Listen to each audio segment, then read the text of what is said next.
सत्तेची मगरुरी आणि माज हा शब्दातनं कसा दिसतो हे आज कृषी मंत्र्यांच्या तोंडावरनं दिसलं. त्यांच्या तोंडातनं जे काही शब्द निघाले की 1 रुपया भिकारीसुद्धा घेत नाही, आम्ही शेतकऱ्यांना 1 रुपयात विमा देतो, म्हणजे शेतकऱ्यांना भिकाऱ्याची उपमा देणं हे म्हणजे तमाम कष्टकरी शेतकऱ्यांचा अपमान आहे. अहो, ते आपलं पोट भरतात, जगाचा उद्धार करताय शेतकरी. शेतकरी बळीराजाची तुलना तुम्ही भिकाऱ्याशी करता. 1 रुपयात सुद्धा भिकारी घेत नाही म्हणजे काय? तुम्हाला म्हणायचं आहे काय? हा जो सत्तेचा माज आहे ना, ते शेतकऱ्यांनी मतदान केलं म्हणून तुम्ही मंत्री झालात, वरनं नाही आलात. त्या महाराष्ट्राच्या तमाम शेतकऱ्यांचा पहिल्यांदा माफी मागा.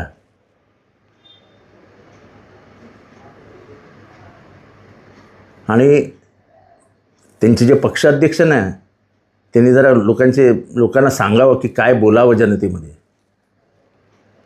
मागच्या वेळेस बोलून गेले ते काय 4-5% भ्रष्टाचार तर सगळीकडे होतो. जसं काय राजश्री देऊन टाकला 4-5% भ्रष्टाचाराला. म्हणजे भ्रष्टाचाराचं इतकं उघड समर्थन तर मला वाटत नाही इतिहासात कोणी केलं असेल. ते माणिकरावांनी केलं. एका शेतकऱ्याच्या मुलाच्या तोंडातनं, ते स्वतःही शेतकरी आहेत, चांगली शेती आहे त्यांची. शेतकरी लोकांना जगवतो, तुम्हाला जिवंत शेतकरी ठेवतो. त्या शेतकऱ्याचा असा अपमान करू नका, तो महाराष्ट्राच्या मातीचा अपमान आहे.